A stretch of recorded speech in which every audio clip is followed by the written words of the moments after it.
Live with CDP Sports Talk, a weekly sports and entertainment podcast sponsored by Barry Cullen Chevrolet. Live on YouTube, Facebook, Twitter, Twitch, and LinkedIn. And on audio via Apple Podcast, Google Podcast, Spotify, Anchor FM, iHeartRadio, Amazon Music, Radio Public, and TuneIn. Now, here's your host, Chris Palme.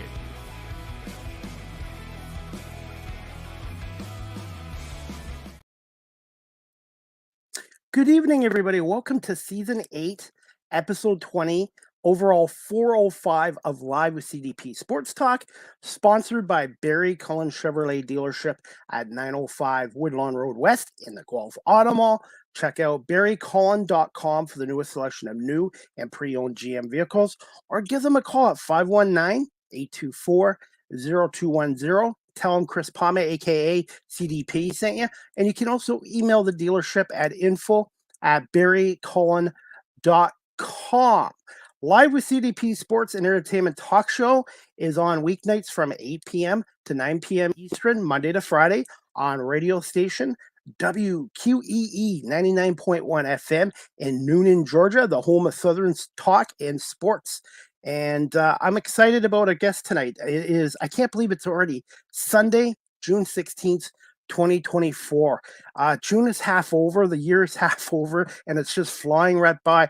Before we bring on a guest tonight, I want to say thank you to Scott Crawford, the Director of Operations for the Canadian Baseball Hall of Fame in St. Mary's, Ontario. If you've never been to St. Mary's, Ontario, a little town of 7,200 fans, or 7,200 people, and the home of the Canadian Baseball Hall of Fame since, I believe, 1998, check them out. I want to say thank you to Scott and the Baseball Hall of Fame again for having me out there yesterday. And please check out my pictures, videos, and some interviews I did at the event. And it was great to see Hazel May and Russell Martin and some former Blue Jays like Ernie Witt and Rob Ducey as well. So again, shout out to the Canadian Baseball Hall of Fame. You can check out their website at baseballhalloffame.ca, and their address in St. Mary's is 386 Church Street, south in St. Mary's, Ontario, which is about an hour and 20 minutes from Guelph.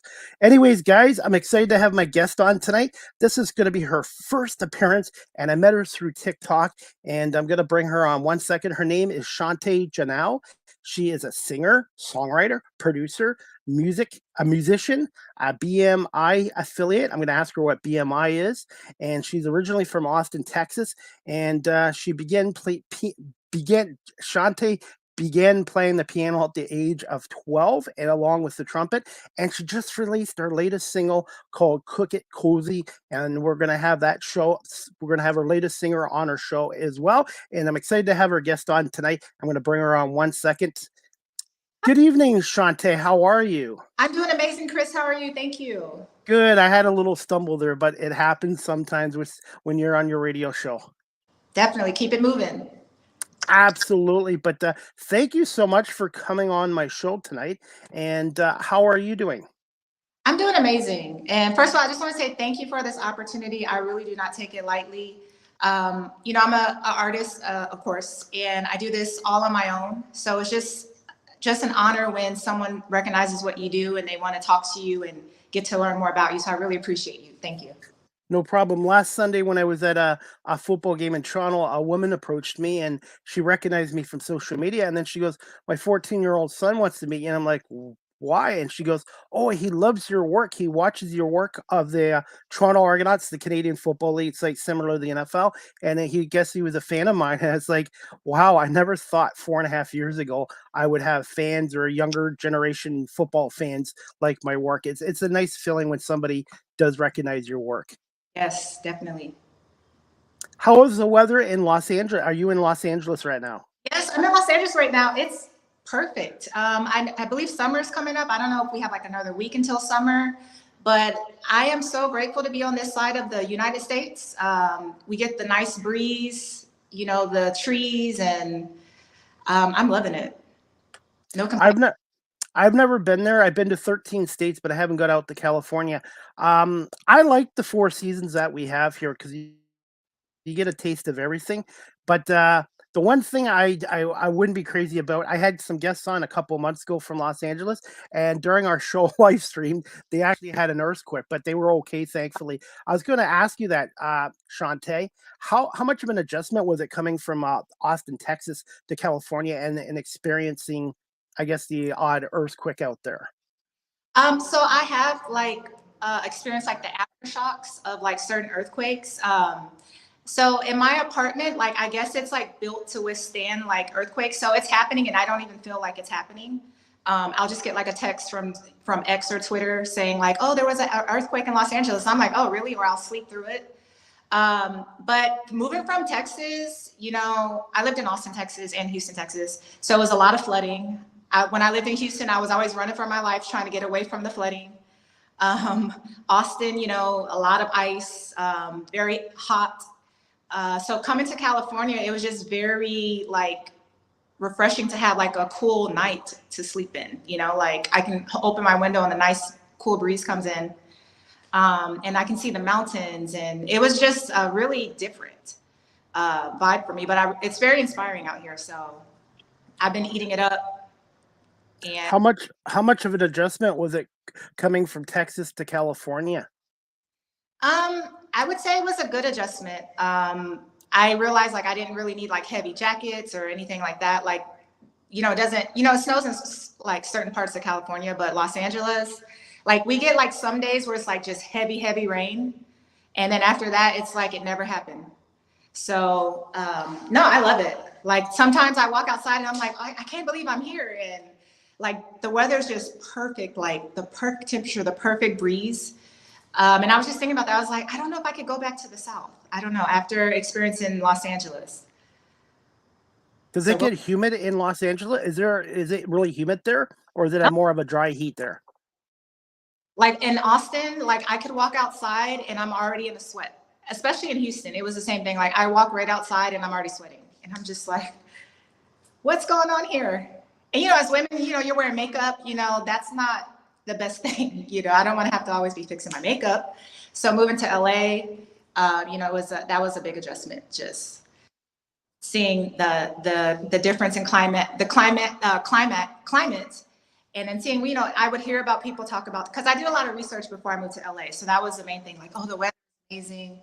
And I was like, let me see. And it was right. So Did you drive out there, or did you fly out there? I actually flew out here. And I'll have to tell you, because there's like a story behind that. But I actually flew out here and I made the decision that I was going to follow my dream as a music artist. And it was kind of like, you know how they say you burn the ship, so there's no going back. It was kind of that. It was that exactly. And I got on the plane and I never looked back since that was about 5 years ago. And I just kept it pushing. I had a job offer recently for a station in Kansas, and the thing is, for me, I would have had to pack up everything, and I realized too, I'm gonna have to go where the opportunities, but it kind of was kind of be like quick in that too. So, were you? I wanted to ask your story on that. Were you a little bit nervous when you did this? So yes, so I was actually, so let me set the story. Like, so before I moved to LA, I had an amazing job. I was living in Austin, Texas. I was a financial systems analyst for one of the biggest school districts, Austin Independent School District. So I had one of the most coveted jobs. I was getting paid a lot of money to not have kids, to be a single woman. I was living it up, had the best apartment. But at the end of the day, I wasn't happy. And I knew this was not where I wanted my life to be. Even though I had the money, I had the success, I had the education, I went to school and got my master's and did all that stuff. But at the end of the day, it always came back to music. Like, Shauntey, your love is with music. What are you doing with that? And I had to make a decision. I was like, Shauntey, you know, are you gonna keep going in this? Because there was promotions on the table. There was like, you know, more. And I knew if I would have taken that promotion, it would have took a lot of my time. I would have basically been on call and have no life. So I had to make a decision. And it was like, Shauntey, what about moving to Los Angeles and just follow your dream and just see what happens? And what finally convinced me to just take the step was I thought about how I believed in everyone else's dream. And I worked to help everyone else with their dream. I've moved or relocated to help other people with their dream. And I was like, Shauntey, you can do this for other people. Why can't you do this for yourself? And I was like, Shauntey, this is the time. Like, that was just preparation to show you like what you can do. So I was like, you know what? I'm going to do it. I was like, what's the worst that can happen? I was like, if I lose it all, I'll build it back up. And that was just kind of my mindset. And from there, it was just, everything was just aligning. I don't know if like God or the universe was like, finally. So like my lease to my apartment was like ending like at the perfect timing. The job that I was at actually was moving further south in Austin. So it was moving further out. So everything was aligning for me to leave. And I was like, this is my window of opportunity. And I just put in my 2 weeks notice. And when I did that, that's when it got real. And I was like, okay, it's happening. So I was like, you know what? I'm just going to go full out. My apartment, I donated a lot of my stuff to Goodwill. I put an ad on Facebook. If you want it, come get it. I gave my stuff away. And it was, now that I look back on it, I'm like, wow, Shauntey, like, what were you thinking? But I'm glad I did it. And it just showed, my belief in myself. And, that's what I like to tell my story, because you have to take a chance on yourself, and you only have one life. And I said, I don't want to look back, later in my life and be like, man, I wish I would have tried. What would have happened if I would have believed in myself? Like, these jobs do not care about you. I mean, at the end of the day, you're going to be replaced. Like, if you croak and die today, your job is going to be posted the next day. They do not care about you. And so it's just really thinking about what really matters to you. I mean, some people love work. Some people love the corporate life and, sitting at the cubicle. If that's what you like, if you feel that's your purpose, that's great. But for me, especially, I'm sure, Chris, you can identify, like, as a creative person, like me just sitting in a cubicle, it was just not for me. So even though the money was good, I was just like, I don't care. Like, I'll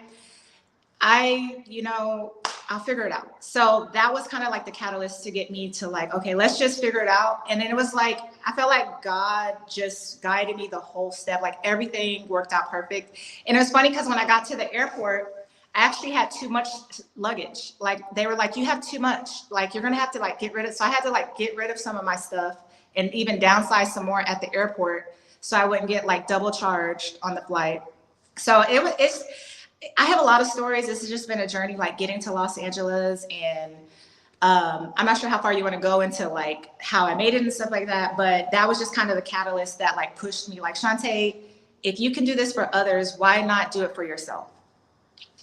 And this is why I love my show. I learned so many things from my guests and storytelling aspects. And actually, it motivates me as well, because my story is a little different than yours. And I'm starting a new career later in life, but I can totally relate to your story. And that's what I love about this, just talking to my guests and hearing their stories and learning from my guests as well.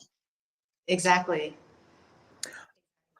Can you tell my audience here, just outside of Toronto, obviously my show's in Georgia. Can you just tell my audience a little bit about yourself, and when did you exactly develop an interest in music? And was there anybody in your family that had musical ability besides yourself? Sure, yes. So I was actually exposed to music pretty young. So my mom is a singer, she sings, and she was in a music group. And I had the privilege of sitting in her rehearsals, going to her shows, and actually sitting in on some of her voice lessons. Excuse the horns, I'm close to LA traffic. But I was able to like sit in her lessons and things like that. And, I'm just there. I didn't, it's crazy how things are being planted in you and you don't know that they're going to come out like later. And so I was exposed to music through my mother. And then from there, I was in this gifted program. I believe it was sixth grade. Yeah, fifth grade. And it was a requirement that we joined the band. We do some kind of arts like as extra to the program. So I decided to join the band, and I had to pick an instrument, and I was like, okay, I'm going to pick the trumpet. So I started on the trumpet, and it's crazy because that's why I love horns to this day. Like I really love a good horn arrangement and horn section. And, the trumpet was fun.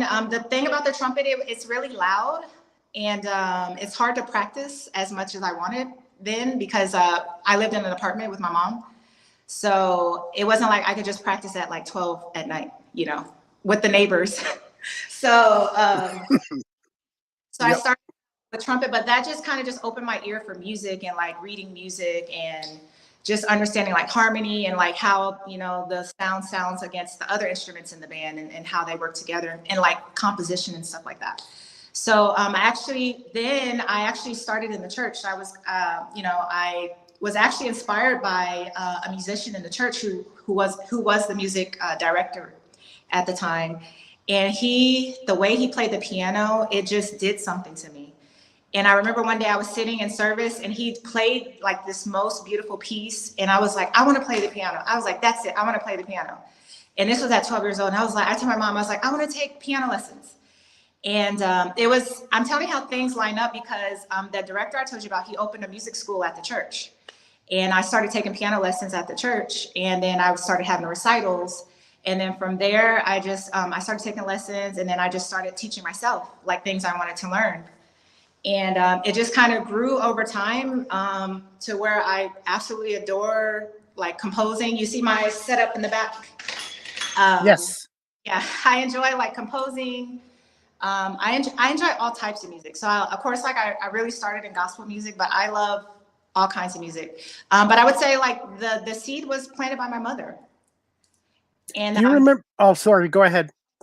No, and that's the crazy thing, we were talking earlier, Chris, about how I used to be very shy. And like, I was terrified. Like I was in the choir and, everyone's looking at you. So I would like clap like this. Like I was so terrified. And it's crazy how that changes like as you get older. And I just grew out of that. And music and, the arts and like your craft, it kind of just gives you the confidence to be who you really want to be. Absolutely, and like we were bringing up in elementary school, high school, college, I would kind of shrink from the spotlight and just kind of back away from it, and I didn't like it, and now 30 years later, I'm comfortable in front of a camera and doing public speaking for high schools, which I never thought I would do. Funny how life works. Absolutely, gonna put you on the spot here. What was the first song you played with the trumpet? And what was your first song that you played on the piano? I do remember my first piano song. It was a Kirk Franklin song. It was my first recital. My Life is in Your Hands. It's a song by Kirk Franklin. That was my first piano recital. My first trumpet song, I know, like, I played with the band, so I didn't really have like solos. So I'm not sure of the compositions that we had, but it was probably like more along the holidays. I know we did a lot around the holidays, like with performances and stuff like that. So probably like more like festive Christmas songs, stuff like that, like the common songs. Did you ever perform at high school football games? No, so I wasn't in like the band for like the sporting.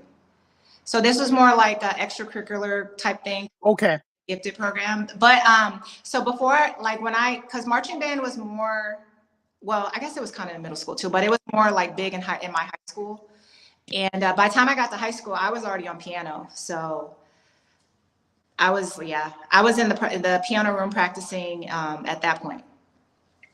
How hard was it doing piano at the beginning, or did you catch on to it right away? It was hard. It was so hard because let me tell you, because when I started, I didn't have all the social media. I didn't have all the information that I had. I had to like figure it out on my own. And the thing was like, I was in like the classes and, at the music school and stuff like that. But that can only go so far because there were like other genres I wanted to learn and things like that. So I had to really like listen to music over and over and like hear what they're doing and just keep practicing and like picking out notes. And I'm gonna tell you, I got frustrated. Like I cried a lot. It was frustrating because I knew like where I wanted to be. And it's like, as a musician, there's this place of freedom where you want to be, where you just want to be free and play. And you don't want to be like held back from like lack of knowledge and things like that. So, and then of course, like you're inspired by other musicians and you can see like where your playing can go. So that just was like kind of my motivation. Like I have to get better. Like every day, like I'm going to practice, like I'm going to study music. I would listen to songs over and over and over again. and just like, okay, what is this instrument doing? What is this instrument doing? And then I would hear the piano and I was like, okay, let me try to pick it out. But I'm grateful for that struggle because it really helped develop me to the point where I can compose my own music. And not everyone is able to do that. So I appreciate, the nights crying, like, am I going to get better? I remember, I would try to play with other bands and stuff and they would tell me I wasn't good enough. So it was a lot of rejection, but at the same time, it just pushed me to get better. And now I'm sure they see me and they're like, man, I should have worked with her. But, it is what it is. Shauntey, sorry, I got your name wrong there. Shauntey, what advice would you give to somebody who's trying to get into the music industry right now or wanting to play the piano or trumpet? Ooh, so if you're going to play, because I get a lot of people, they're like, oh, I want to take lessons, I want to do this. You have to make up in your mind that you're going to commit and you're going to keep going no matter what, because music is a lifelong thing. It's not something that you can just pick up in a month. So there's a lot that you have to, now there's systems where you can kind of pick it up a lot quicker, with social media and like programs and stuff like that. But I would say that you need to be committed to practicing consistently. And that's where a lot of people fall off. You have to make time for it. No matter how busy, you have to make time for it. You have to make it a priority if you want to get to the level where you can perform and play, in front of other people or whatever, or maybe you just want to play for yourself or whatever your goal is. But it's discipline and it's really believing and trusting the process, because you're not going to be as good as everyone who's been doing this for 30 years. You have to start somewhere, but it's always learning, being teachable, being open to different sounds. Trumpet definitely is a lot of practice because, it's a muscle that you're using. So you definitely have to keep that going in order to keep that muscle strong. To get to the level of where your playing is like very smooth and stuff like that. So it's really practice and then being taught and being teachable, finding a good teacher who can kind of shorten, the learning curve by like showing you directly how everything works together. As far as the music industry, I guess you just have to see like what your goal is. Do you want to be like a signed artist? Do you want to be an independent artist? A lot of people just start out independent because unless you're like coming in with like a hit song, then of course like the labels are going to be after you. But you just kind of have to see like what your aim is and what you want to do. Not everyone's goal is to be signed to a label or to have a super big platform. Some are, comfortable performing in their own community. So it's basically seeing what do you want to do and how does that look? What type of music do you want to make? Like, how are you going to go about making the music? Are you going to work with producers? So you just kind of have to have a game plan to keep it moving. And I think that's where people get stuck. Like they want to do music, but you have to really learn. Like, especially like if you're going to be recording, do you want to teach yourself how to record at home, or do you want to invest money and go to a studio and have an engineer record you? So you really just have to have a clear plan of where you're trying to go and talk to other musicians, ask questions, and you always have to learn and try to do as much as you can, because the more you know, it just helps you later on when you do get a team and you know what you're looking for and how you want things to be. So the main thing I would say is just to start. And when you start a new career, you have to be all in. If you want to achieve success in whatever career you're in, you got to be fully in. And there's two words I wanted to use with you, and they apply not just to music, but every career that's out there. You have to be self-motivated and be passionate. You have to have a passion for what you're doing. And self-motivation means today I did an article, and I could have just put it off for another day or two. And I decided, no, I'm going to finish this up, and did it today. So to me, self-motivation and being passionate about what you're doing. Definitely. That passion, because that passion is going to motivate you when it's not looking like how you want it to look. When you're like, oh my God, I sucked. Like, I'm not playing good today. What's going on? And then you're like, you know what? I'm just going to keep practicing and just figure it out. Mindset. You got to block out the noise and the skeptics and the naysayers. Whether you're in music, you're in media, radio, whatever career, you're going to get that. You're going to get people that support you, but you're going to get people that want to see you fail.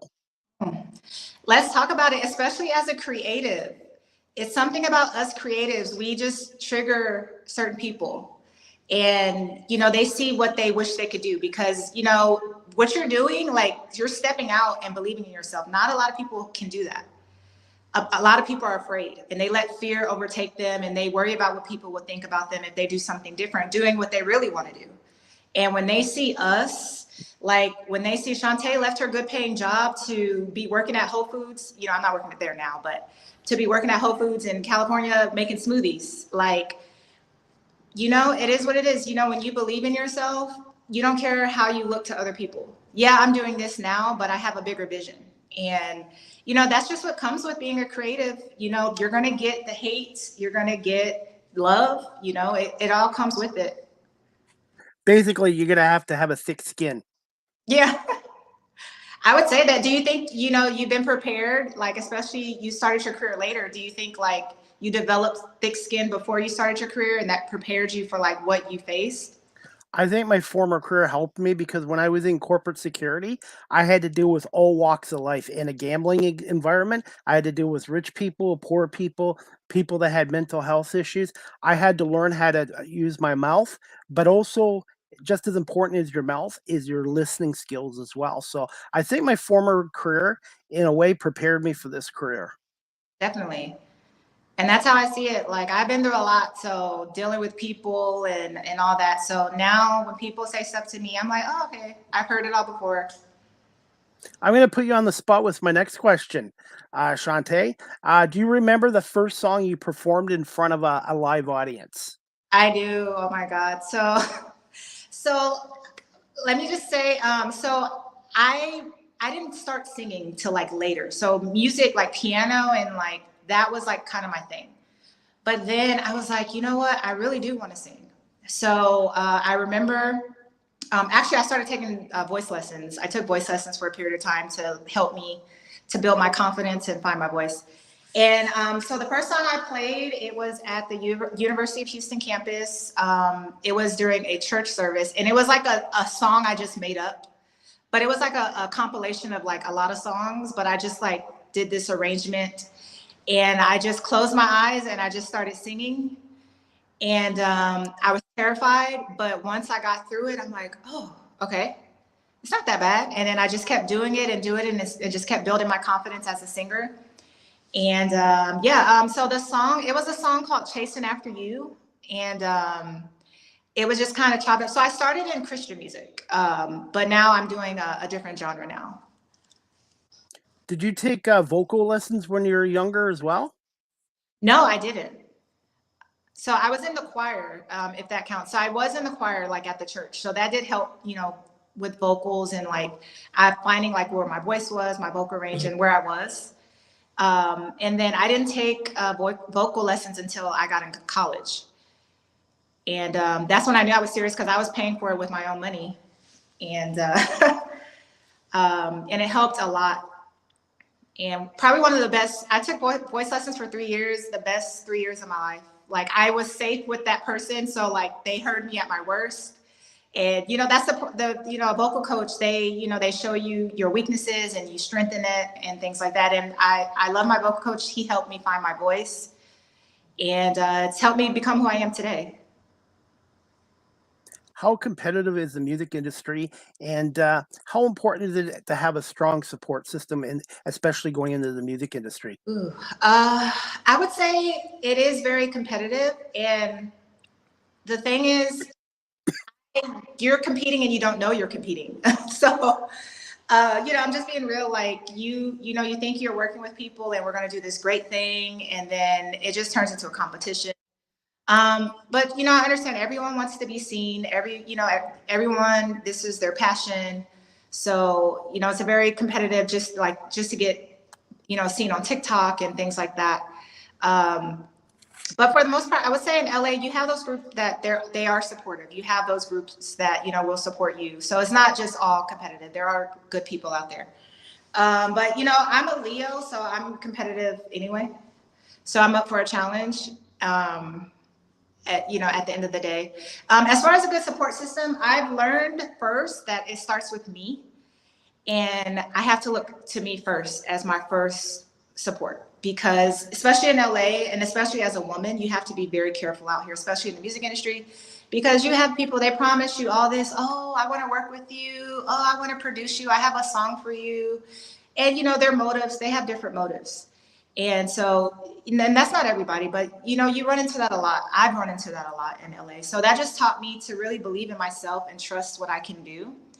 And it's taught me to see what I can take into my own hands and perfect it. And what I can't do, just outsource it. And get help. But it really just starts with me. But eventually the goal is to have a team that can help me. And, I'm doing this all on my own. I finance all my stuff. I buy my own equipment. So, I pay for my album covers. I pay to have the songs out. I pay for my own promotion. So, it's a learning process for me as well. And hopefully, I'm grateful that I am slowly building my team. I'm meeting people along the way that are solid. And I like it this way because it's showing me like the things that I have to be aware of, like as I get, become a bigger artist. So I really appreciate like this level that I'm at because especially just learning how to do business, learning what to watch out for, it has been just so awesome for me. Gonna ask you this: have you been approached by agents, and have you had any experience with them before? What was the last part of the question? Any experience Just with? have you had experiences with agents trying to deal with you? And also, I was going to ask you how important are connections, and if you do get involved with a song or whatever, how important is it to get an agreement in writing? Because nowadays, I'm learning this in media too. People can give you their word, but it doesn't mean much unless it's in writing nowadays, unfortunately. Exactly. As far as an agent, I haven't had like an official agent come and try to like work with me, but I've had people that they kind of want to move in that way. So they'll try to like put me onto opportunities and stuff like that. Like I had one guy, he was wanted me to like audition for a girl group. But that's not my thing. I like being a solo artist. As far as agreements, so that is so important. You have to know what you're getting into. I'll tell you a story, and this happened last year.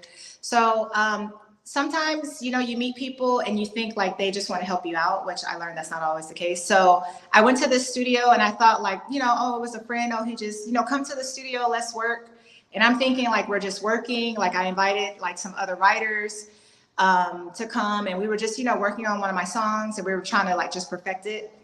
And later I found out his manager sent me a bill, and I'm like, what is this? And I was like, I didn't know I was being charged. Like no one told me I was being charged for this. So I've learned now, like never think someone is just really doing something to help you out. Do the business first. Like, hey, find out what is this, like am I being charged? Like ask questions so you know what you're getting into. And yeah. I'm learning the business side of this too, and I had another radio station I was on, and unfortunately, I couldn't continue with them because it came down to dollars and cents, and I had to make a difficult decision. But I'm learning in my industry too. Now I have to be a better business person and look out for yourself. Yes, definitely. Let's just say I never work with them again, but I'm grateful for the lesson. But yeah, definitely, but I needed that lesson because that taught me, like Shauntey, you have to really understand the business and get things in writing. And that's why, like, I haven't really collabed with anyone just yet because I want to make sure, like, I really understand the business of what that looks like, and to make sure I'm good. If something comes up, like I'm legally protected and I'm good to go. By the way, one of our viewers is Rachel Lipsky. She just put a love on here as well. So thank you to Rachel for coming on here. And I'm glad you guys were able to connect with Rachel. Let me tell you, Rachel, I Don't Give a is my song. I listen to that literally every day. You're going to see all the stats from Los Angeles. That's me. But when I'm in the gym, that is my song on that treadmill. Like, I believe in me. I don't care if you don't see me. Like, that's my anthem. Thank you for that song, Rachel. Yeah. And this is another reason I love my show. It's not because it's a passion of mine, but I love connecting people, and I've been able to do that. And I've actually made some friendships as well. And she's a really good person, and I'm just glad you guys were able to connect. And hopefully one day we'll be able to meet both of you in person as well, or see you guys perform live. Yeah. Oh, that would be great. Hey, before we get to some more questions, I want to cover my butt here with YouTube and Facebook and all these copyright things. Do I have your permission to play your latest song, "Cook It Cozy"? Yes, definitely. And you want to mention your YouTube channel and how they can subscribe? Sure. So you can find me, just type in Shauntey Jonell in YouTube, and my channel. I think I have like a bunch of channels. Like I have my piano channel. I have a lot of channels out there. So just type in Shauntey Jonell and my music will come up. I'm also on Instagram. I am Shauntey Jonell. I'm on Twitter, Shauntey Jonell Music or Shauntey J Music. And yeah, you can find me there. All right, and this will probably be the first time "Cook It Cozy" has been played in Canada as well. So I'm excited to debut your song, and thank you so much for sharing it with us. Thank you. Let's go. Let me know if you can hear the audio. Just give me Okay. 1 second. You smelled so good in that elevator. You knew what you was doing with your seductive ass. Put it in the pan, put it in the pan, cook it. Put it in the pan, put it in the pan, cook it. Put it in the pan, put it in the pan, cook it. Put it in the pan, put it in the pan, cook it. Rock your little mama, rock your little mama, rock it. Rock your little mama, rock your little mama, rock it. Rock your little mama, rock your little mama, rock it. Rock your little mama, rock your little mama, rock it. Damn, when's she gonna text me back? A proud demisexual, stimulated by good E = MC squared. She ain't pressed for no romance, saving her heart for the right chance. Moving towards the finer things, to give a better life to her offspring. She's tough in the boardroom, but soft to the touch in the bedroom. Cause she cook it cozy and get good chicks. Yeah, she cook it and get good chicks. I can't get it, yeah. Cause she cook it cozy and get good chicks. Yeah, she cook it and get good chicks. Yeah. She runs her business and runs through my mind. She knows how to handle me and treats me so kind. Oh. Yay! Thank you so much for thank you so much for sharing that song. And I think I was watching it before we came on air, so I don't think we played the whole 241. So I apologize for that. But I can play it again if you want me to do the whole 2 minutes and 41 seconds. No, that clip was fine. Okay, I apologize for that. Usually I'm very thorough, but things happen. But I wanted to focus on that song. What was your inspiration for this song, "Cook It Cozy"? Well, first, so kind of, I know we're talking about like the songwriting process and everything. So this song, I actually heard the beat first and I fell in love with the beat. So I held on to the beat for a long time. It was done by a producer called, his producer name is Yo My God. And I have a lot of tracks that I'm going to be debuting from him. And I love the beat so much. I'm like, but you know, this isn't normally a sound I do, but I was like, I love it so much. And it was like, I woke up in the middle of the night and then it was like, Shauntey, you should write this song about a businesswoman. I was like, oh, that would be cool. And I just thought about like all the business women I knew. And I just kind of told that story. So the story, I'm telling a story just about an empowered woman. And women are amazing. Just the many hats that we wear as women. And not only do we wear those hats, but we know how to balance it out and just be amazing.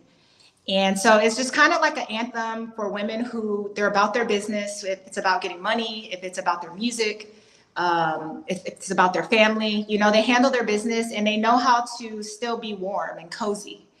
And you know, they're a joy to be around. So that was kind of the basis of the song. And it just kind of grew from there. So I just kind of picked some, you know, some of the tags, like I have like inside jokes on some of the lines, like from Friends. So not everybody will pick it up, but it is, it's just a fun like dance record, you know, for the clubs and definitely for the summer. How did you come up with the name of it? Was it just instant? You knew what you wanted to name the song? No, so I named it after a friend actually. So her nickname is Cozy. Okay. And yeah, her name was Cozy. And the hook came, it was like, cook it cozy. What was it? She cook it and get the checks. And it was like, cook it cozy. It just came like it flowed. And I sing some of that like towards the part of the song you played. I say, cook it cozy. And it just kind of stuck. And I played it for her, and she loved the song. So, and I just went with it. So, and I told her, I was like, you know, you really inspire me. And I wanted to write something that you could appreciate. And she loved the song. And I'm seeing that a lot of other women identify with, you know, the message. It's about, you know, ambition and just being driven to succeed and going after what you want. And no matter the obstacles, you know, you can't control what other people do, but you can control yourself and how you respond and how you move forward. And it's just to just empower women, just to believe in themselves and trust their journey and know that they're awesome. Did you record this song in your studio? I did. So this is my studio. Right there at home. I tell you, so this is how I save money. I record myself, and I just learned how to record myself, and I practiced, and it got better. I do have an engineer that I work with, that I send my music to, and he cleans it up for me and makes it pretty. And yeah, so yeah, that's the story behind Cook It Cozy. Did you want to give him a shout out? Sure. Yeah, I'm gonna send this to him. So I want to shout out Benny Steele. I want to thank you, Benny, for being an amazing engineer. You always see my vision, and I can't wait to send you more songs. Benny Steele he works with a lot of people. He's worked with a lot of top artists, a lot of independent artists. And I always say, when you find a good engineer, hold on to them. When you find an engineer when you can explain something and they get it, and you have that magic with them, hold on to them, especially in this industry, and keep that relationship. And this is your fifth song now on Spotify? Fifth? I did 2 versions of one song. So I have 1, 2, 3, 4, 5, 6. I have 6, I believe. 6. Congratulations. And are you eventually I'm gonna put you on the spot here. Are you eventually gonna have your own album? That is the goal. Point? And go ahead. I want to drop an album next year. I do want to drop an EP the end of this year. Right now, I'm just dropping singles. So I'm actually kind of testing the market, and I'm seeing what people want to hear from me, because I can sit at a piano and play all day. But I have, if people want to hear like me actually playing, like, and composing. So I have a song out. It's called 88 Times. And I did the composing on it. I'm playing the piano on it. I did the composition for the instruments that are playing. I have live strings on it, bass guitar, live drums. If you kind of want to see like the composer side of Shauntey. I have a song called Way Up. I'm playing keys on that. If you want to hear that. I have the song before Cook It Cozy, Take Your Time. I'm playing piano on that. So I've been kind of sneaking in my piano on the songs at the same time. So right now I'm just kind of seeing like what's sticking, but I'm going for what feels good to me. So I'm not putting myself in a box and saying I'm only doing R&B. I'm only doing this. Like the next record that I'm coming out with, people are going to be shocked, because they're going to be like, Shauntey's doing this. So I'm just going for what feels good, and we'll just, you know, see what happens from there. Can you give us a little hint of the next song? Yeah, a little hint. Dance. Okay.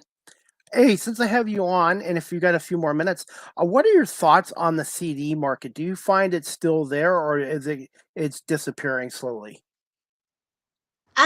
I find that it's disappearing slowly, but I'm seeing that artists are still cutting CDs, and but I'm trying to figure out like where are they getting played at. I know people have like CD players in their cars, maybe still. I don't even know. Do cars still make CD players? No. And my car is a 2023, and they took them out because everybody now has satellite radio in their cars. Yeah, that's what I'm saying. So it's more of a collectible. I think it's just more of a collector's item. Maybe it'll be worth something in the future, but right now we're in a digital market. Like everything is digital, streaming. I'm not sure. I mean, I guess there's a market for it if people are still buying it. I still see that like small music sections and like Target and stuff like that. But I don't think I would go that route as far as like how I distribute my music. Unless something changes in the market, you never know. But right now it's just a digital market. Have you thought about vinyl records? I'm old, I'm 52, but now they're back in style. And I wanted to ask you, I asked Rachel, and I think she's going to consider it at some point, going on a vinyl album, but I'm not sure how expensive that would be cost-wise. No, I think yeah, that's a great route because vinyl, those are more collectibles. You just keep them and you show like your family 50 years from now, like, look, I got this in 2024, and and you can, it's worth something. It's a timestamp in music history. So Absolutely. yeah, definitely, I would go with vinyl. I would definitely do vinyl. Shauntey, do you have a few more minutes? I actually I have your Spotify channel up. Do I have your permission to play 88 piano? Yeah, sure. So it's Okay. called 88 Times, and yeah, so it's me playing piano, and And people can just type in your name on Spotify and hit the subscribe notification. yes, definitely. Okay, we'll play one more song for my Canadian audience as well as my American audience. 1 second. All right.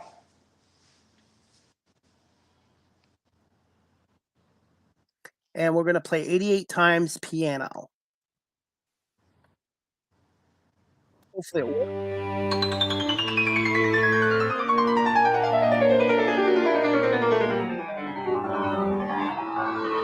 Can you hear it okay? Yes. Perfect. I can't wait to get my hands on you. So many keys to unlock the door in this harmony. We vibe to the tone as we move in circles. I'll say it 88 times. I love you.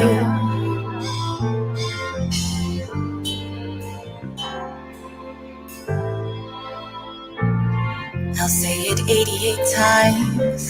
I love you.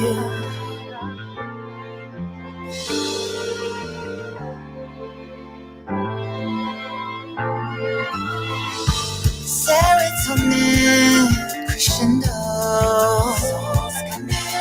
Sustain in this measure of time. I see sharply where this could go. When we let the rhythm take full control. I'll say it 88 times. I love you. 88 times I'll say it to you. 88 times I love you. 88 times I'll say it to you. 88 times I love you. Nothing will ever separate us. Oh, just follow my tempo as we scale this speed of love. Just my innuendo to show you how much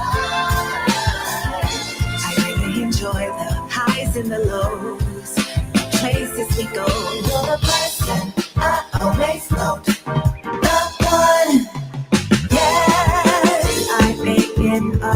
You're my piano. I take note of every part of you. I'm aching, you're my piano. Two highs and lows, we made it through. I'm aching, you're my piano. I can play you all night. I can play you all night. Yo. If you read between the legend lines, you will see my love is written there for you. It's black and white, no need to question this truth. Play you all night. I can play you all night. Play you all night. I can play you all night. Play you all night. I can play you all night. Yay. Thank you so much. And I wanted to ask you about that song. It's very catchy, but to me, it's a little R&B music in there. Oh, definitely. Yeah, it's a mixture of everything. A little R&B, a little gospel. And it's about 88 times. So there are 88 keys on a piano. So that's where I got the. Did not know that.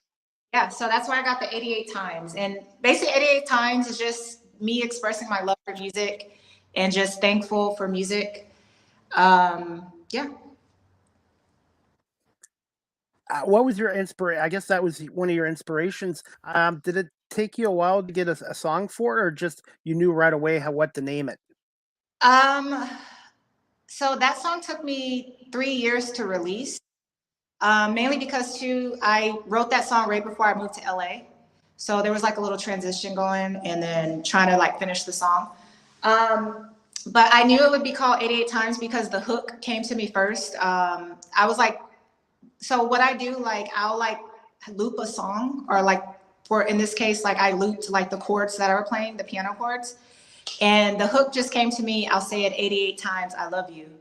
I was like, wouldn't it be cool if I wrote about my piano? And it just stuck. So I say it's called 88 times PIANO. So it's like an acronym. And it's called, it stands for person, I always note the one. So it's really me personifying my piano. People thought I was talking about a love interest, but when you listen more, you'll see I'm singing to my music. For my audience that's watching live stream and listening on audio or WQE 99.1 FM, what's a couple words to describe your music as a musician? Definitely. I would say I'm a viber. So I don't put myself in a box. So I don't like people to say, oh, she's just R&B or she's just gospel, or I'm more of a viber. Does it feel good to me? So I would say you're going to get vibes. I try to look for unique sounds, stuff that doesn't really sound like everything else. It has like a unique twist to it. And then, the way I write, I put myself on it, or the topic or the concept that I do. I would say also I'm more of, I put a little comedy in my music. You have to kind of catch it. So I like to be kind of funny and, just throw like crazy lines out there and just make my music kind of just more light, light beat. I don't want to make like depressing me. Well, I do have some breakup songs coming, but for overall, I want my songs to be, more upbeat and about love, about life. So. Time wise, generally right around 3 minutes. Say it one more time. For your songs, generally most of them are what, 2.5, 3 minutes long?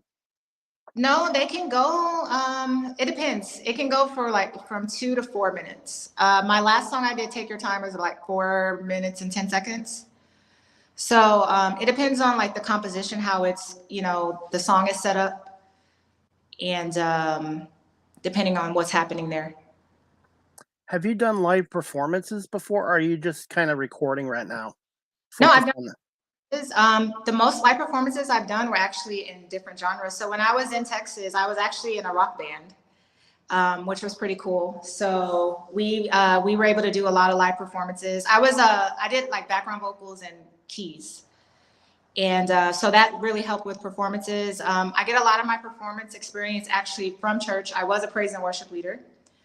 So every Sunday I was basically, performing. And, but as far as out in LA, I definitely want to do more performing. Now my strategy is just to release a lot of music, to kind of like so people can kind of get a sense of who I am and like where my sound is going. And definitely want to do more performances here in LA. And you know what? With social media and live streaming now, your music music basically is international, and your music tonight will be here in Canada as well. And do you have any plans on hopefully maybe one day performing here in Canada as well? I want to perform in Canada. I want to perform all over the world. Like I want my music to be everywhere. So yeah, if Canada will book me to come out there, and I would definitely love to come out there and perform. Shauntey, do you have a few more minutes for a few more questions? Yes, I do. Okay. When did you start songwriting, and what do you enjoy about it the most, and what can be some of the hardest aspects of songwriting? That is a very good question. So I started songwriting. So, I was playing piano, and naturally after you kind of play an instrument, you kind of just naturally start like writing stuff. And I wasn't that confident yet with like really just wanting to be an artist. So I would write songs hoping that other people would sing them. And that was not working too well. So I would present songs to people and they didn't take it serious, or they didn't like the song, or whatever the case may have been. And I was left with this question like, okay, if I can't get anyone else to sing my songs, I have to sing them. So that's where, it pushed me to like really get my voice, practice on my voice, try to figure out like, how do I want to like present my music? How do I want to sound? My tone is like more very like jazzy, and my range is like a little deeper and lower. So just, how do I use what I have and get my message across on a song? So it just came to the point where I wanted to tell my own stories. I was like, no one else wants to sing these, and these are important stories, and I'm going to do it myself. And it's funny, like the last 88 times I was actually trying to give to someone else, and that didn't work. So I ended up releasing it myself. I have a song called Way Up. I actually gave that song to another artist, and they never released it. And I'm like, this is an awesome song. I'm going to release it. And I was like, hey, I'm taking this song back.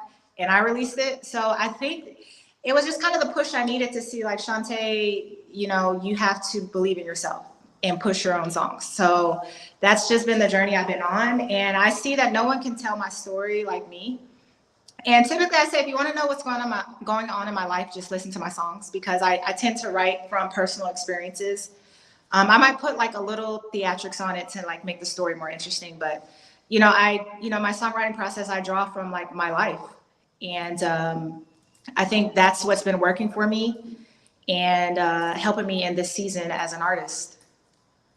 I've heard that from other musicians they've had on from Canada, from the UK, and now yourself. It's a lot of the musicians, a lot of their songs are basically about their life experiences. Yes. And that's the thing about, I like when I talk to other artists and they ask me like, how do I become a better songwriter? And the first thing I say is live, experience life. Like that's where it starts. Like you don't want to, you want to be able to connect with what you're writing, and it just flows better when you can really connect to that place. Like, if you had a bad breakup, you can recall like what that felt like and what, how did it lead to that, and how did you feel, and what do you want the outcome of this to be, and you can write about it. So yeah, that would be like my first thing I tell artists, like live, have experiences, get your heart broken, fall in love, like listen to other people's stories. And, that's really what inspires you to write the best songs. Thoughts on burnout in the music industry, and what are some signs where people should maybe take a break if they're feeling like they're burnt out? I would say when it's not fun and it feels like you're just doing it to do it, then you need to take a break. Because then it's forced and you're going to be even more frustrated because it's not coming across how you want it to come across. So it's okay to just like take a break and maybe, maybe not write, maybe just listen to instrumentals, or go to a concert, or, just do things where you can just be re-stimulated. Like I said, live. Maybe you need to take a year off and just live and just have experiences and not be so pressed. I know it's different. Like if you're like a signed artist, like there's more pressure on you to like, oh no, we need this music by, especially, well, if you don't write your own music, it might be different. You can always just sing other people's songs. But like if you're actually like, you write your own songs and sometimes you need that time to just live. Absolutely. And the next question I wanted to ask you is, how has music impacted your life and growing up in a single parent home as well? Oh, definitely. Yes. So I am so grateful that music fell in my lap. And I always tell single parents, if you can, get your children in the arts, because I believe it distracted me from what was happening. And it helped me to mature to where I can like really understand what was happening. So music was a way for me to like, when I was like dealing with rejection and like, why isn't this person in my life and what's going on? Like I could just go to my music and like put that emotion into my music and just get lost in my music. So it was like a distraction, but a good distraction. And it showed me that I could become who I want to become. It showed me that if I keep practicing, like the more I practice, the better I got. So it's like, well, who can I be like a month from now if I just keep doing this? So it was just like this quest of just self-discovery as a musician. And I don't know, it just helped me to look at life different and not, focus on what I didn't have, but to focus on what I did have. And that was music. And that was, that desire to be a better musician and that inspiration. So yeah, music I don't know where my life would be. I really don't know. I'm kind of scared to think about, and it helped me, like, I wasn't in high school. I wasn't like dating the boys and doing all that stuff. Like, I was practicing, and that kind of led to college. Like, I wasn't out partying and living the fast life, as they say, drinking and all that stuff. Like, it was work, church, piano room, music. And I'm thankful for that because it protected me from a lot of stuff. And I think that's helping me in my artistry now. So, music has been like, I don't know where I would be without it. That's why I can't let it go. I will never let music go. I do not care. So that's why I was willing to be all in for it. And we'll see where it goes. I'm just going to keep working hard. And especially, like, there's a process you have to go through as an artist. And, you have to put yourself out there and look stupid, look crazy. I don't have the biggest budget yet. I don't have the biggest wardrobe. You just work with what you have. And then over time, it just gets better. Like, my content will get better. Like, everything's going to get better. It's just trying and putting yourself out there and then seeing how you can be better. And that's how you develop as an artist. No one just starts off being the best artist ever. Like, Absolutely. You have to go through things. You have to look crazy. You have to get booed off stage. You have, a lot of stuff. It's a lot, but it's necessary and it's worth it. So.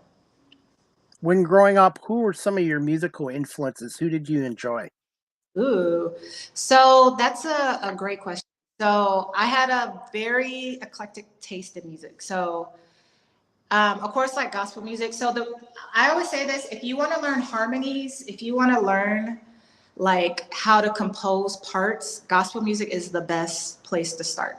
Like, you will really learn voicings and stuff like that. So I really studied like gospel artists who played piano and composed. So there is a gospel artist named Richard Smallwood, and his arrangements are amazing. And so those inspired me to really like listen more to instruments and things like that. So my mom had like this big box of cassette tapes. So I would like go through her cassette tapes. And one of the cassette tapes I remember was Anita Baker. So she has like kind of like a jazzy kind of sound. So I would study her music and like see how she interacted with like the piano. And I would say, why did she do that run there? And how did that work there? And like, I would just like study her voice and like how she knew how to like pierce through and the control she had. And I always appreciated Anita Baker for that. Natalie Cole, Nat King Cole's daughter. I really loved like her range and like how expressive she was. And I would always listen to her songs, and then her arrangements, like, they were piano heavy. So I really love like, things like that. Of course, like the greats, like Michael Jackson, Prince, like the actual like performers. Missy Elliott was a big part. I loved how crazy Missy Elliott, she's a rapper, R&B songwriter. And I loved like how crazy she was in her music. And she would just like say the randomest things. So I always looked up to her. Alicia Keys, how could I forget? Okay, Alicia Keys, if anyone who knows me, so they used to call me Alicia Car Keys in high school because I would always play her music, especially on the piano in the choir room. But Alicia Keys, so she plays piano. So that kept me going as a musician because I'm like, oh my God, there's a woman of color playing piano and she's so graceful with it. And like her songs are good. And I would say Alicia Keys definitely played a huge part in just me growing as a musician and studying her music. And, she mixes classical music with her music. So I was getting, a mix of hip hop, R&B, and classical music. So I'm like, oh my God, I like how she did that. So in 88 Times, I actually like tried to put like a little classical piece in there. So I can see like where those influences are now carrying over to like how I compose. And things like that. But I really love like bands. Earth, Wind, and Fire has been huge. I've seen them live in concert like 4 times. Favorite song from Earth, Wind, and Fire? Reasons is, there's a lot. I would say Reasons. For me, September. September is good too. After the Love Is Gone is a good one. Let's Groove has always been top. And they inspire me so much, like their arrangement, their horn section, when you see them live, like, and I always I always just studied their arrangements, and like, I would just listen to songs over and over. Diana Ross, I would listen to her. I remember listening to her a lot. Cause you know, back then that music, they had big bands and they had like actual instruments. So I was like, I wonder why they did this. And so that was kind of like, you know, my mixture. So I have a eclectic mixture of music, I would say. Thoughts on the late Whitney Houston, and yes or no? Taylor Swift, yes or no? Whitney Houston, I was so sad that, you know, I'm still sad that she's not with us. I don't think people realize like how great she was. Like, it's one thing, like, people, you know, they stop appreciating you after a certain point and what you brought, because, you know, a lot was going on in her life and they focused on so much of the negative, and not what she brought to music. And she brought actual vocals and singing, and everyone was trying to compete with Whitney Houston back then. And, you know, I remember even singers like, stories like Phyllis Hyman. And I remember hearing her stories about how the label dropped her because they wanted Whitney Houston. So, and I love Phyllis Hyman too, by the way. And I think Whitney Houston, I love the energy and the effortlessness that she brought to music. Like in her prime, like no one, like she was entertaining, because, you know, you have a lot of singers that have they have high ranges, but they can't move you. Like they have the range, they can, you know, they can sing, but can you move your audience? Can you communicate the song? And I believe that's what Whitney could do. She could get that song across and you would feel it. And, you know, her music lives on forever. I still listen to Whitney Houston, one of the greatest to ever do it. Taylor Swift, I would say yes. I would say Taylor Swift she understands marketing and she knows her audience, and she knows what to do. And that's why she's so successful. And finally, we're going to wrap this up. I do this with all my guests, Shauntey. What are some fun facts about yourself that your fans might not know about, and the last concert that you attended? Ooh. So some fun facts about me. So I used to be like very big into conspiracy. So like I went viral secretly on YouTube for covering the Michael Jackson era, with what happened with his situation about if he faked his death or like what's going on. So I actually went viral, and I have like over like 3 million views on that channel. And no one knows, well, I revealed myself. No one knew it was me. I was like a secret face. No one knew it was me. Like I was getting like requests to be like interviewed, and everyone wanted to know who I was because of information I was presenting. And that was like one of the funnest times of my life, because I was like, oh my God, like I'm about to crack this case. Like, did Michael Jackson fake his death? And so that was pretty cool. So I was very into conspiracy then. I still am, but I'm not as vocal about it anymore. Other fun facts about me, I'm really a nerd. So I'm really into like, I watch like presentations on like health and like just seeing like what's happening like in the medical world and like science. So like I'll pop on like a presentation on YouTube and just like listen to it. And that's like fun to me. I like to hear, you know, what the doctors are talking about different subjects. So I'm still kind of a nerd at heart. I really love, I don't want to say addiction. I really love yogurt, like the yogurt where you can put like the toppings on it, like Yogurtland. I don't know if you have that in Canada, but we have like Yogurtland that I love to go to. Like that's like my guilty pleasure. What else? I really love dogs. I really love animals. When I do get like a different place, I do want to get a dog. I want a doodle. I think they're the cutest dogs. Let's see, that's pretty, so I'm a comedian at heart, but, and a lot of people like catch on to that later, but I have like a dry humor that people kind of get later. So that's pretty cool about me. And then the last concert that I've been to, I'm trying to see what concert I've been to in LA. Oh wait, Alicia Keys, actually, last year. Last August, I went to see Alicia Keys. She came for her summer tour. So that was the third time I saw her in concert. Have you met her yet in person? I have not, but I have a feeling I am going to meet her, and I get to tell her all my stories, how I was her biggest fan, and how I was on her message board, and like I get to like tell her all the crazy stories. But I believe I'm going to meet her soon. Okay.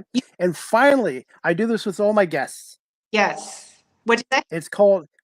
This is my final segment. I do this with all my guests now. It's ask the host a question. Do you have a question that you want to ask me? I do. I wrote it down so I wouldn't forget. So, well, we'll see how much time we have. So kind of just talking about, you know, just me as an artist. How do you feel about this? How important do you think media appearances and interviews are for a music artist's career? I think it's very important. You want to market yourself. You want to sell yourself. You want people to know you're out there. And with social media, obviously there's a lot of negatives about it. But for musicians or for people that are in media, radio, it's important to get out there and market yourself. It's huge. Definitely. Okay, I had some more questions. Did you have time? Yeah, fire away. Yeah, you're in the hot seat now. All right. So how do you prepare for interviews with artists, and do you have any pre-show rituals? Well, when I prepare, I just try to read up if they have a website, they have a bio, Wikipedia. I just try to do my homework on my guests and try to get some fun facts about them and just the latest to know about them as well. And rituals, I would say I like to listen to Sirius satellite radio before I go live because I like my 70s classic music, 80s music, and I do listen to some Motown music as well. And now that I've had musicians on, my music tastes are opening up, getting to know people like yourself and Rachel, and I've had some other people on from Nashville as well. So I'm opening it up with music and stuff, but I'm still at heart a classic rock guy from the 70s and 80s. So yeah, before I go on live, I like to listen to music for a little bit before my guests come on. Nice. And the crazy thing is, so I listened to Rachel's song before I came on. That was like my hype song. So, okay. So how do you connect with your audience and keep them engaged during your shows? Be yourself. Just always be yourself. The way I'm talking to you now is what I would talk to you if we were in real life. And also, I learned this too. When I started this 4.5 years ago, I scripted everything. And I had a couple of guests from the Eric Smith from the Toronto Raptors of the NBA and a couple other guys tell me it's okay to write points and notes down, but learn to ad-lib. Basically, talk to your guests like you're at a coffee shop or at a movie or a sporting event or whatever. Natural conversation flows better than something that's scripted. And people can tell when you're fake on air or your show is all scripted. So those are a couple of points I would say. Okay. So what would you say are some of your biggest challenges you faced in your career, and how did you overcome them? When I started this 4.5 years ago, I had people snicker at me, didn't believe in me.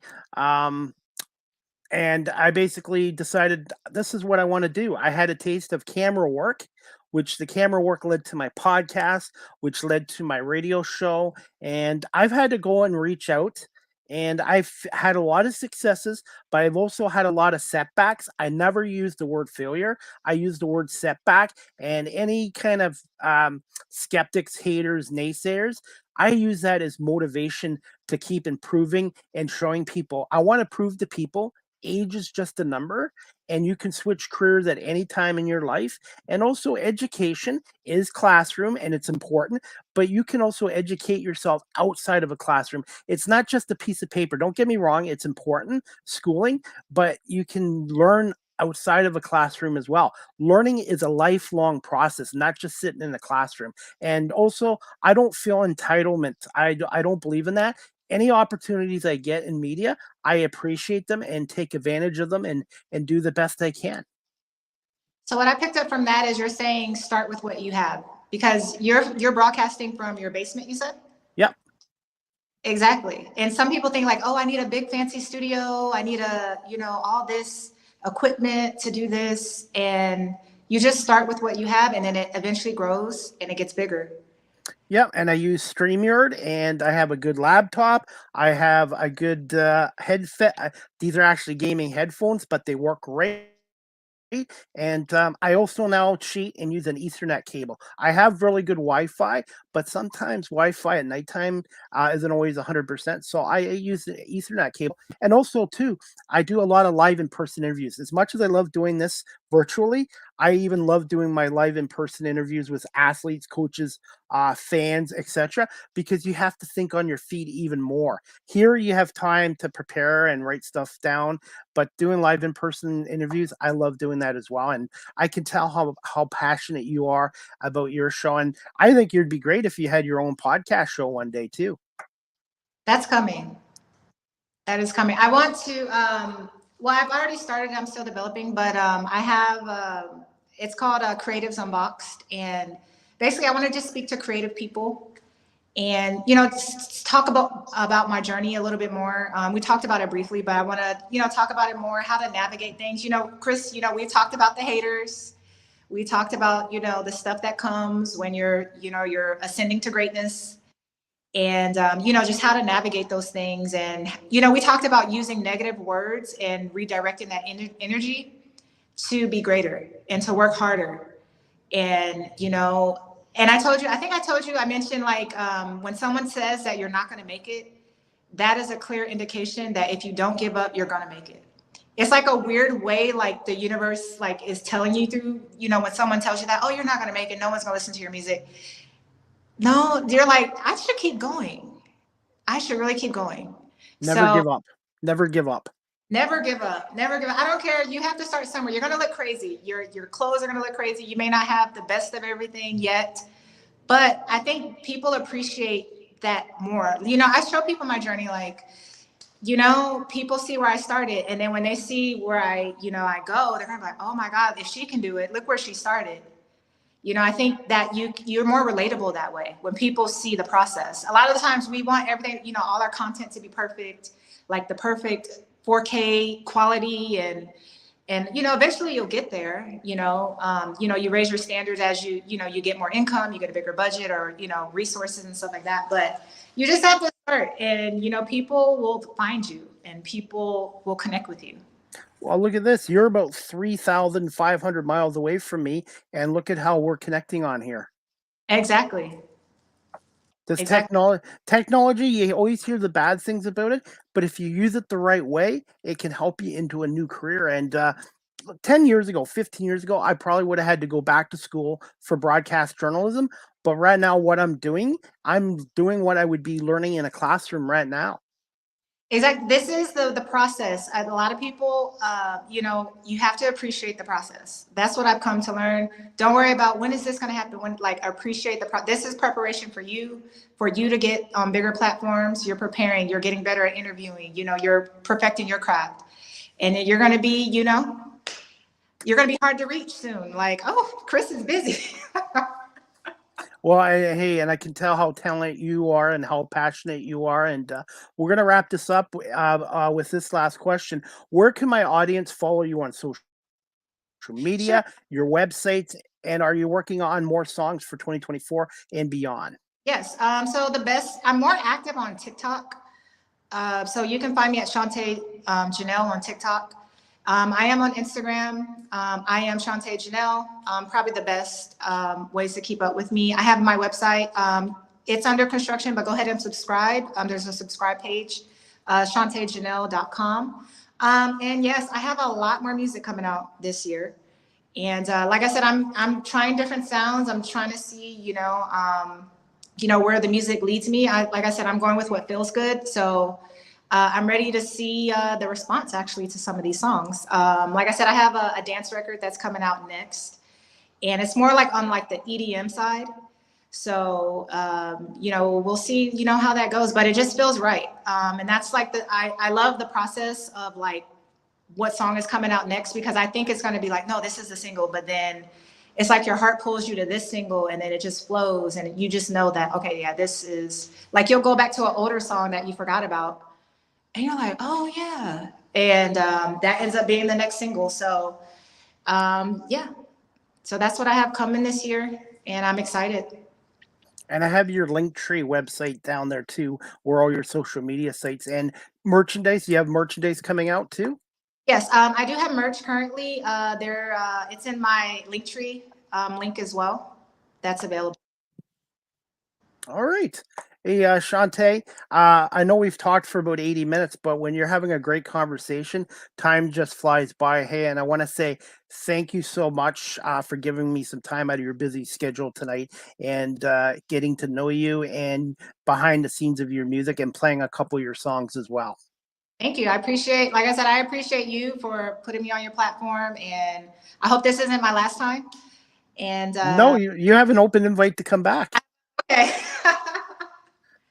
And yeah, keep doing what you're doing. You're amazing. You're inspiring. I support people who follow their dreams. Like there's a uniqueness to people who follow their dreams, and especially later when people, normally quit. But you're going after it, and there's no way you're already successful. There's no way you're not gonna go where you want to go. Never give up. And one of my guests next week is a mental health fitness coach. So we're going to be talking about the mindset as well, getting into new careers, but also the head part of it as well. That's gonna be good. And you're getting some great guests. Like congratulations. I was so excited when you said Mariah was on your show. I was like, wait, you got Mariah on your show? Like I just reach out to people, tell them what I'm about what I'm doing. And with social media, people can check you out, Google your name, Google you on YouTube, and I'm just lucky. And when I first started this, I couldn't get guests on for the first 4.5 months. I wasn't very good, to be honest. But one of my friends believed in me, kept telling me to keep improving, doing your reps. And then eventually I got an actress comedian from LA to come on my show, Christine Barger, by the way, in March of 2020. And the one guest has now led to over 400 guests. So I just try to be myself, and I think people like the body of my work. I think I'm improving, and my goal is to continue to keep improving. you're doing it. All right. Yes. Well, Shauntey, I want to say thank you so much again for coming on, and continued success in your career. And if you give me a little bit of time tonight, I will send you the video and the audio, and hopefully be able to do a couple video clips for this episode to share on your social media as well. Sounds good. Thank you so much. Thank you so much. Have a good night, and we'll talk to you soon. All right. Have a good one. You too. All right, guys, I hope you enjoyed season 8, episode 20, overall 405 of Live with CDP Sports Talk tonight with Shauntey Jonell. She is a musician, songwriter, composer, producer, and she just released her latest song, Cook It Cozy, which is available on all live streaming platforms.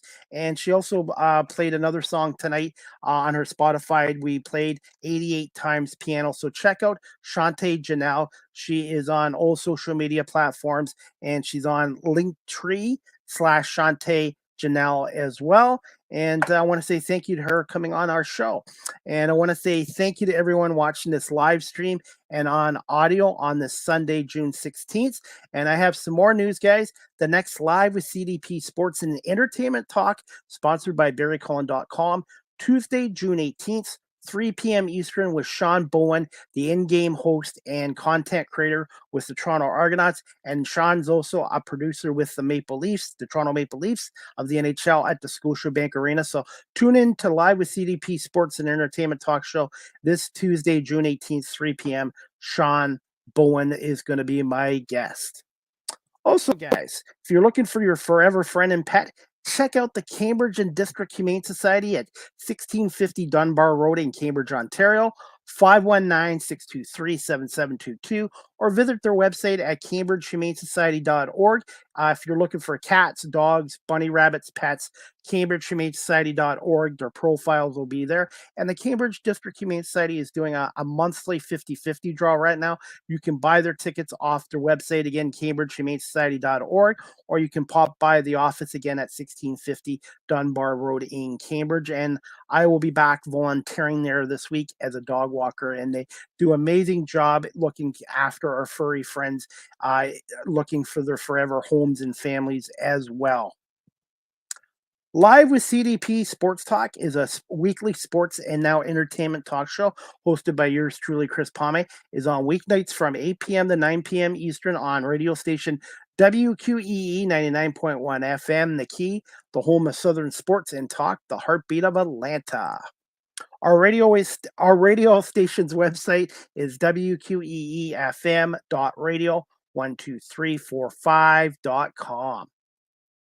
Live with CDP Sports and Entertainment Talk Show is live streamed on YouTube, Facebook, Twitter /X, Twitch, LinkedIn, and now available on Instagram. And also, guys, I am on Cameo. Check out cameo.com and type in Chris Palme. And if you'd like a personalized video message from me, please book your Cameo now. And the proceeds from my Cameo videos will go to my radio and media work. Speaking of my website, I have my own website at beacons.ai/Chris D. Palme. Live with CDP Sports and Entertainment Show is again sponsored by Barry Cullen Chevrolet Dealership at 905 Woodlawn Road West in the Guelph Auto Mall. Check out barrycullen.com for the newest selection of new and pre-owned GM vehicles, or give them a call at 519-824-0210, or email the dealership at info@barrycullen.com. And speaking of Barry Cullen Chevrolet right now, the first ever all-electric Equinox EV. It's good for battery range is good for up to 513 kilometers. You can go 0 to 96 kilometers an hour in 5.9 seconds. And there's an 8-year, 160,000 kilometer warranty on the first ever all-electric Equinox EV. More details at barrycullen.com. Also, guys, I am a content creator on TikTok at Live with CDP. I want to say thank you to my 2,240 followers on TikTok, and check out my Canadian Baseball Hall of Fame media work that is on my TikTok page there as well. StreamYard is the official live stream provider of Live with CDP Sports and Entertainment Talk Show. If you're into webinars or podcasting, check out StreamYard.com. I've been with them for almost 4 years, and I highly recommend them as well. Live with CDP Sports Talk, the audio version is available on iHeartRadio, Amazon Music, Google Podcasts, soon to be YouTube Music, Spotify for podcasters, Apple Podcasts, Breaker, Pocket Casts, Spotify, Castbox, LinkedIn, Pandora, and Tuned In. And again, Live with CDP Sports and Entertainment Talk Show is now on YouTube Music, as Google Podcasts will be discontinued as of June 23rd. Finally, you guys can email or text Live with CDP Sports Talk at cpalme19@gmail.com, or you can text the show at 519-820-7188. Any comments, questions, suggestions, feedback would be greatly appreciated. And before we wrap up the show, guys, we got some sports coming up this week. And Stanley Cup Finals is going to go to Game 5, Tuesday, June 18th, Oilers, Florida. Will Florida be able to win their first ever cup in Game 5 at home? Or will the Oilers be able to force a Game 6 back in Edmonton? We'll see what happens there. 8 o'clock game time there. And the NBA Finals resume Game 5 tomorrow night. Dallas and Boston. Dallas coming off a huge beatdown of Boston in Game 4. And Dallas are trying to force a 6-game back in Dallas. Can the Celtics finish it out and win their 18th NBA title and surpass the Lakers as well? Again, I want to say thank you to my guest, Shauntey Jonell, a musician, composer, songwriter, producer, and check out her latest single again. Cook It Cozy, please. And she's on all major live streaming platforms, Apple, iTunes, Spotify, a YouTube channel as well. So thank you to Shauntey Jonell for coming on. Thank you to everyone for watching and listening to Live with CDP Sports and Entertainment Talk Show, brought to you by Barry Cullen Chevrolet and on WQEE 99.1 FM. I hope everybody has a great night, and we'll see you back here Tuesday at 3 o'clock with Sean Bowen from the Toronto Argonauts and Toronto Maple Leafs. Have a good night, everybody, and thanks again for watching and listening to Live with CDP Talk Show.